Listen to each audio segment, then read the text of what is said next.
Ever since 2008, following the release of Super Smash Bros. Brawl, fans of the series have been hungry for more. Speculation started flying around about what Nintendo would do next for the franchise. It seems like everyone was making wish lists for stages and characters for Super Smash Bros. Rumble on the Nintendo DS. And after years of speculation, waiting, and hoping, it's finally here. Okay, maybe not Super Smash Bros. Rumble for Nintendo DS, but we have Super Smash Bros. For Nintendo 3DS. And yeah, that's the title, just Super Smash Bros., no Rumble or anything else. Now, this game has had such a huge hype train leading up to it. When demo codes were released ahead of time to Platinum Club Nintendo members, people in forums were practically begging for them, and they were even being sold for high prices on eBay. People have posted tons of wish lists for the game, who their favorite characters are, what stages should return, which new ones would be good, and cool items. Just a couple of weeks in, and it sold over 2.5 million copies, which is huge! But after all the hype, speculation, and patience, is it really worth it? Let's find out in the review. Strap yourselves in, this is going to be a long one. Well, let's start with the obvious, the graphics. Super Smash Bros. On Nintendo 3DS is the very first portable iteration of the series, and it's made the transition beautifully. The textures are very sharp, character models and stages are extremely detailed, and the action runs at a smooth, locked 60 frames per second with no stutter or lag. Well, except online, but I'll get to that later. Not only that, but the game is an absolute joy to play with the 3D feature enabled, which enhances the experience and makes everything truly pop. It's not all perfect visually though. Of course, this is being played on a 3DS, whereas every other Smash Bros. Iteration has been on home consoles. In all my years playing games on the DS and the 3DS, I've never once thought the screens were too small in any game I've played. Until Super Smash Bros. 3DS. If you have a smaller, original 3DS or a 2DS, Smash Bros. May be very difficult to see, especially in larger stages when 4 players are on the same screen and items are going off everywhere. I very often found myself lost in the frenzy. On the 3DS XL, this isn't as much of an issue, but it is actually a huge difference from playing it on like a 40-inch TV. It's still a lot smaller, even on an XL. I would often find myself getting lost. The only time you could really see everything is on one-on-one matches or 3 players sometimes, but 4 players, forget about it. The characters have thick black lines on them for a reason, so make sure you leave them on, because that's the only way you're probably going to have a chance of finding yourself. Now, Smash 3DS has the largest roster of any Smash game to date. It boasts a huge roster of 49 characters, including favorites such as Mario, Link, Pikachu, Samus, while bringing new awesome surprises such as, spoiler alert, Duck Hunt Dog, Pac-Man, Mega Man, and even Dr. Mario returns from Melee. The stage selection is also enormous. It has 34 stages, which is almost the size of the character roster of Brawl, just to show how much they put in this. Not only that, but if you don't like the hazards a stage has, but like the design of every stage, then every stage has a final destination variant that you can switch to at the touch of a button. One thing I definitely noticed though were that there are a ton of returning stages, and most of them aren't even really the good ones. There are a few notables like Corneria and Brinstar, but I was surprised to see the absence of any Pokemon Stadium stage, especially on the 3DS, which is pretty much mainly used to be a Pokemon machine. I don't know why they didn't bring that back. Hopefully some of the better stages that are returning are going to be Wii U version, on the Wii U version, but we'll have to wait and see for that. Now, one thing Nintendo made sure not to put a little minimum amount of was the game modes. Some are great and fun to play because they've put a ton of them, but because they put a ton of them, some of them are very forgettable. Classic and All-Star modes are back with some new mechanics and gameplay styles which make it more fun, where you gain more rewards for defeating higher difficulties. A new 3DS exclusive game mode called Smash Run is now included, in which you have 5 minutes to gather as many stat boosting items as you can, and at the end of the 5 minutes you compete either with CPUs or local multiplayer in either battles or other challenges like races. And you can play local multiplayer. The concept sounds really fun, but it gets tiring and boring quite quickly. It can also be very irritating if you get the wrong stat boost for the challenge, because you don't know ahead of time what the challenge will be. It stinks getting a bunch of boosting stats for your attack, and then it turns out it's a race and you're slow. The rest of the game modes also seem pretty forgettable. Training has you learn combos with a training dummy. As always, that's a good way to practice. There's the classic home run challenge to see how high you can hit or how far you can hit with a home run bat with certain characters after ranking up damage. And there's also Target Smash, but it's turned into a pretty mediocre Angry Birds clone, so that's not that great. Now surprisingly, out of the new modes though, the one I had the most fun with is the Street Pass minigame, where you bump into people very similar to Bumper Balls on the classic Nintendo 64 Mario Party games. Now even though it seems to have absolutely nothing to do with Smash Bros, you can also customize your character's movesets, make custom Mii fighters, and change stats. Although doing this is quite tedious because you have to find all the custom moves you want to teach your fighters in single player, and there are over 300 of them. If you want to do that, a Power Saves is probably a must-buy. The move changes are also minimal. It's not like you can change Flood back to the Mario Tornado. Just minimal move upgrades, like for example with Mario again, you can make Flood Scald or Shock. But you can't completely change moves with the exception of probably Ness. Personally, I almost never use this because it throws off any true competitive balance, if there is any, and online it's banned anyways unless playing with friends. It's alright, but definitely not something to be too excited about. Let's move on to the music. I am not a fan of Brawl because I like the competitive nature of Melee more, but I gotta give credit where credit is due. Brawl's soundtrack was absolutely phenomenal. It was easily the best part of that game. The tracks were glorious, most of the songs were new orchestrated versions of classic Nintendo games, and even returning songs from Melee such as the menu screen were completely redone and orchestrated beautifully. Now we move on to Smash 3DS, and I truly wish I could say the same thing about it. The soundtrack on Smash Bros. 3DS is also fantastic. But that's only because 75% of it is literally the Brawl soundtrack. None of the returning Brawl tracks have been reorchestrated or redone, and that's very unfortunate. It seems really lazy. The new tracks though are really good. The newly done versions of the Mega Man theme, Duck Hunt, Super Mario 3D Land, among others, are very well done and beautiful. There just isn't enough of it. I want more! Another point of laziness with the music is the main Smash Bros. 3DS theme song. This theme is the same in both the 3DS and the Wii U one, by the way. It's just sort of okay. It's nothing to get too pumped to while listening to it, like how Melee or Brawl's fantastic themes were. For Nintendo, who make absolutely phenomenal scores and soundtracks, it's just mediocre at best. The bad part though is that this mediocre track is everywhere in the game. I mean everywhere. It's the menu song in all the menus. It's also what plays when you fight on both Battlefield and on Final Destination. Melee and Brawl both had their main themes, but on Battlefield and Final Destination they had either completely different songs or an entirely redone version of their menu theme. It felt different. In this game, it doesn't. It's the same song on the menu and on what may be the two most played stages. It gets extremely repetitive and somewhat tiresome. It would have been fine if that song was just the menu screen and if Battlefield and Final Destination each had completely new and different tracks, but no, same song on all three, and quite frankly I don't like it. They also use that same song in every single tournament, advertisement, TV spot, trailer, etc. for the game, making me even more tired of it. One last gripe about the music is that the tracks are definitely much lower quality than they should be. This is unfortunately something that probably had to happen because of the limitations of the size of the 3DS cartridge, so the songs took a hit in bitrate and audio fidelity. Oh well, nothing can really be done about that, but it's still unfortunate. Now let's get to the main thing that everyone's most hyped for Smash, the multiplayer. You can play multiplayer with up to 4 people either through local or online. And when you play with friends either locally or online, you can completely customize your rules as in any other Smash. You can change the rules to time, stock, use item switch the random stages, among pretty much any other settings in previous Smash games, which is awesome.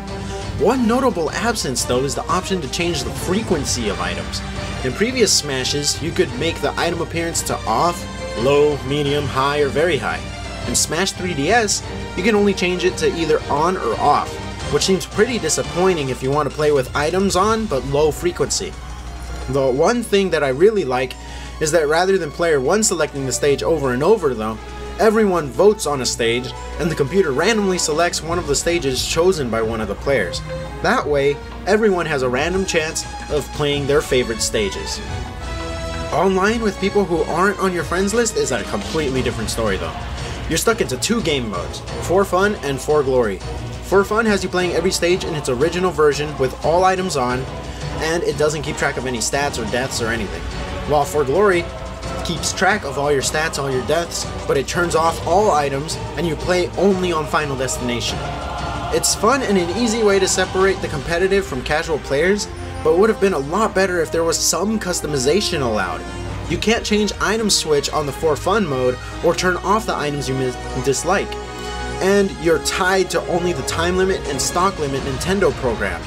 If you want to do For Glory online with the tournament regulation rules of 4 stocks and 8 minutes, you can't do that. You're stuck to the 5 minutes and 2 stocks that they give you. This isn't the only problem with online though. Lag is the biggest issue. I've never experienced the kind of lag online with Smash even remotely close with other 3DS titles. I've played Mario Kart 7, Pokemon X, and many other games online with no hiccups, but frequently Smash Bros. Online lags, and it's very frustrating. I will sometimes get games that run smooth the entire time, but way more often than not, the lag is frustrating and makes it almost impossible to play well competitively online. Now, I'm not going to be one of those people who blames all my losses on lag, because even with the lag, I do have way more wins recorded than losses, but it's still unfortunate because I don't know if I really won or if the other person was getting lagged. It throws everything off. Locally, I've never had any lag, but I haven't played with more than 3 people locally. But as soon as I go online and play with people, especially across the globe in a different region, my frames drop significantly, my input delays, and the game stops being fun and starts being annoying. The final thing I will analyze in this review is the gameplay itself. Now, if you're not a competitive Smasher, this part might not concern you because I'm going to get into some competitive details here. So just bear with me. If you want, you can skip to later in the review, or you could just stop. But my final verdict's going to be at the end. You can just skip until I get past this part because this is going to take a little while. I'm talking competitive math type stuff. Okay, so gameplay is a huge thing to consider in a fighting game, especially one like Smash Bros. I am kind of a competitive player. I'm not straight up tournament competitive, I'm more casual competitive, but Brawl was frowned down upon a lot by the competitive community for being much slower than Melee and adding things that take away from the competitive nature, such as random tripping. There are even hacks to Brawl such as Brawl Plus and Project M that try to fix these issues. Fortunately, a lot of this is fixed in Smash Bros. 3DS. As soon as you start playing, it immediately is noticeably faster than Brawl. Now, it isn't even close to Melee speed, but it's definitely much faster than Brawl, and that's a good thing. However, Smash 3DS isn't perfect and does not seem like it's entirely competitively viable, for quite a few reasons. First off, there are a few new features that also take away from the competitive nature. Edge hogging, chain grabbing, and wave dashing have been removed. Now, some people might like this, some competitive players might hate it, but who knows. Also, some characters still feel somewhat floating. And there's now landing lag, which is the most annoying piece to a competitive. It's very frustrating. So if you're in the air and spike someone down and land and want to do like an up aerial, you can't do it immediately. The animation to get up from landing is now longer. Before it took about 45 frames to get up and you could attack a game, now it takes like 73. Just around half a second longer, but when playing competitive, that half a second can be an enormous difference. Also, the percentage system got overhauled, but not in a good way. In previous Smash Bros. Games, your blast power was based on individual percentages. The higher percent, the farther your blast. Seems fair. So 111% was slightly different from 114. Now, however, it's based on percentage intervals. So now, blasts are the same over certain percents, divided by intervals of about 25%. So 0 to 25% you blast pretty shortly, 26 to 50% you start blasting medium high, 51 to 75% you blast high, and from 75% to like 175% you blast really high. The problem with this though is that now 10% is the same as 14%, 52% is the same as 74%. See what I mean? Not only that, but you blast a lot higher a lot sooner, yet not high enough to get off the stage. The enormous 100% interval between 75% and 175% will have you and your opponents blasting sky high, but never high enough to fly off the stage, even if hit with charged up smash attacks from the edge. This seems to have been done to make Smash seem more dramatic, but at the same time to make it tons easier for people who aren't very good at Smash Bros. It feels like you're doing stronger hits because they blast farther sooner, but it makes people who aren't that great at Smash have it tons easier because they won't be in fatal blasting situation until they're over 180%. At 150, they're blasting the exact same height as when they were 80%, and it takes a lot away from the competitive feel of the game. Also, as with any Smash game, there is a very obvious tier ranking.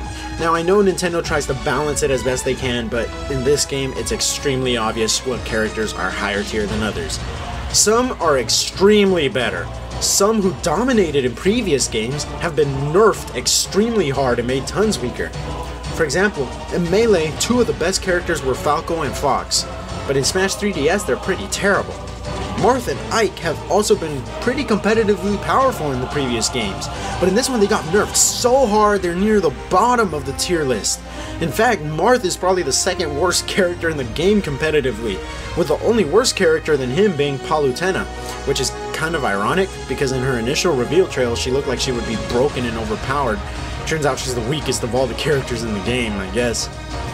Meanwhile, some other characters got huge buffs. The strongest characters in the game are hands down Bowser, Yoshi, and Rosalina. Bowser and Yoshi specifically are much faster and much stronger than they were in previous games, and they hit like trucks.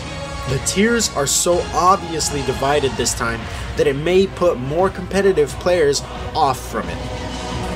Now the main reason it also doesn't seem competitively viable is because of the hardware limitations of the 3DS console itself. Specifically, the Circle Pad. The Circle Pad was obviously not meant at all for the intensity and precision of a game like Super Smash Bros. And what it demands. Very often I will try to perform a smash attack and instead will perform a standard attack, even when I'm holding down the control stick and A to charge it up. Also, very often characters will attach in the wrong direction. I'll be pointing one way, I'll attack, and the Mario or whoever I'm playing as will point the other direction and attack backwards. I don't know how many times I'll be right in front of an enemy, do a forward smash for my character only to turn around and do a reverse standard attack, not even a smash. So, and not only that, that's not the only competitive break of the Circle Pad, but some people get really competitive with this game, and there's been pictures of Circle Pads popping off of 3DSs. Yep, the Circle Pads have been breaking because people are a little bit too rough with it when they try to play competitively. Now if you want to truly play competitive Smash with a real joystick, play either Melee or Project M, or just wait for Smash Wii U. It seems to me that Smash Bros 3DS is for fun, while Smash Bros Wii U is going to be the one for glory. Okay, now in this review I will admit I have been quite hard on this game. But the reason why I was is because I love this series with a passion. I've never locked more hours into any game as I have with Smash Bros. I've spent countless hours playing Smash 64, Melee, Brawl, and Project M either alone or with a big group of my friends. I guess even I was expecting too much out of this game, and this game had so much hype that realistically, no game could ever live up to it. But that doesn't make this a bad game. It does have a few things that detract from the experience, especially for competitive nature players, but things can always be patched in software, and if you're ever craving the competitive feeling of the older games, those games will still be there, and you can always play those. But if you see Smash Bros. For 3DS for what it is, not a competitive game, but rather something for fun, a time killer with friends while on a train or something, then you can have tons of fun with it wherever you go. My final verdict for this game is an 8 out of 10. it's still a great, fantastic, fun game that will be enjoyed for years to come, despite its shortcomings, and it's still, even though it's not a perfect 10 out of 10, a must-have and a must-buy for any Nintendo 3DS owner. It's not the best game on 3DS, that title not counting, of course, Ocarina of Time 3D, because that's a remastering and that'd be cheating. It's still not the best title on 3DS, that goes to Super Mario 3D Land, but it is a really good game, and it's definitely the best fighter on 3DS, hands down. So if you have a Nintendo 3DS, or an XL, or a 2DS, why are you watching this review instead of playing? And if you don't have a 3DS, why are you watching this review instead of buying a 3DS with Smash Bros? Well, make sure to subscribe to my channel so you won't miss any of my future content or my future review of Super Smash Bros. For the Wii U once it comes out. And in the meantime, go argue with someone so you have an excuse to settle it in Smash. Your body is Reggie.